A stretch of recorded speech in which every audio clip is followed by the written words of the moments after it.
ఇవాళ నేను మన ఏపీలో వర్క్ చేస్తున్న police constables 2003 batch 2003 DSC teachers and group 2 notification ద్వారా రిక్రూట్ అయిన 11,000 మంది ఎంప్లాయీస్ గురించి మాట్లాడుతున్నాను అధ్యక్ష.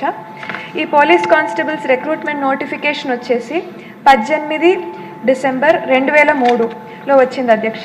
కానీ ఫైనల్ రిజల్ట్ డిక్లరేషన్ లేట్ అయ్యి 28/2004లో జరిగింది అధ్యక్ష. ప్రభుత్వం మళ్ళీ మారడంతో వాళ్ళ అపాయింట్మెంట్ డిలే అయ్యి 17/8/2005లో జరిగింది అధ్యక్ష. మన స్టేట్లో అయితే ఈ ఎన్పిఎస్ 1/9/2004లో అమల్లోకి వచ్చింది అధ్యక్ష. సో ఈ ప్రీ ఎన్పిఎస్లో రిక్రూట్ అయిన ఈ 11,000 మంది employees are actually eligible for OPS అధ్యక్ష.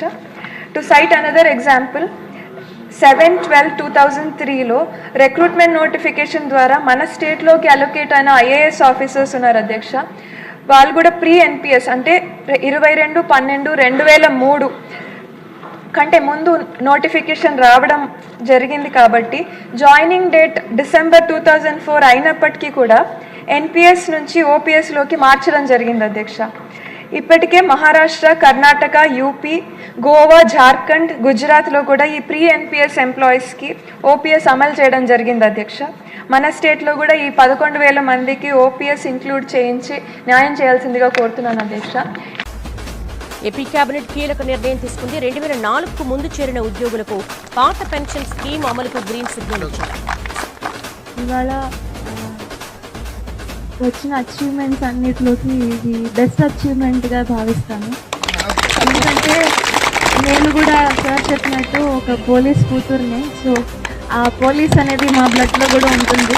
So I have a soft corner for police department. అది చిన్నప్పటి నుంచి నన్ను ఎత్తుకొని పెంచిన అది ఒక డిపార్ట్మెంట్గానే చూస్తాను నేను. నాకు సో దీంట్లో ముందుగా నేను ఈ ప్రోగ్రామ్ ఇంత సక్సెస్ అవ్వడానికి మెయిన్ కారణం రవి గారు. ఆ రోజు వచ్చిన ప్రతి ఒక్కరు, నాకు వచ్చి అర్జీ ఇచ్చిన ప్రతి ఒక్కరు ఫస్ట్ వాళ్ళకి ధన్యవాదాలు చెప్పుకుంటూ నాకు ఒక వేదిక కల్పించారు, ఒక అవకాశం నాకు ఫైట్ చేయడానికి. సో అదొకటి. ప్లస్ దీని వెనకాల నాకు దీని రూల్స్ అండ్ రెగ్యులేషన్స్ అవన్నీ చూసి ఒకసారి నాకు గైడెన్స్ ఇచ్చిన మా మామయ్య పల్లె రఘునాథ్ రెడ్డి గారికి, మా నాన్నగారు శంకరెడ్డి గారికి కూడా దీంట్లో క్రెడిట్ పోతుంది అని నేను మనస్ఫూర్తిగా చెప్పుకుంటున్నాను ఇవాళ. అంతేకాకుండా దీని వెనకాల వర్క్ చేసిన మీ అందరికీను, ప్లస్ ముందుగా యాక్చువల్లీ దీని స్టోరీ చెప్పాలంటే 2024 నేను ప్రమాణ స్వీకారం చేసిన తర్వాత వచ్చిన ఒక కేసులో ఇదొకటి. సో దాంట్లో ఫస్ట్ అన్న వాళ్ళు కొంతమంది వచ్చి ఒక 3-4 తీసుకొచ్చి ఇచ్చారు ఈ అర్జీ.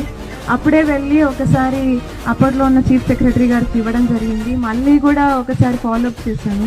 తర్వాత విజయానంద్ గారికి ఇచ్చాను. తర్వాత మీరందరూ వచ్చాక సీఎం గారిని, లోకేష్ గారిని అదే పనిగా కలిసి ఇది ఎక్స్ప్లెయిన్ చేసి అసెంబ్లీలో కూడా మాట్లాడిన తర్వాత ఇంత పెద్ద సక్సెస్ అయింది. సో మనం ఏదైనా పట్టు వదలకుండా దాని వెనకాలనే మనం కృషి చేస్తే ఖచ్చితంగా అవుతుంది అనే దానికి ఇది ఒక లైవ్ ఎగ్జాంపుల్గా భావిస్తున్నాను. Congratulations to all your families కూడా దీనికి డిజర్వింగ్ క్యాండిడేట్స్ కాబట్టి థ్యాంక్ యూ సో మచ్. ఈ ఆపర్చునిటీ నాకు ఇస్తుంది.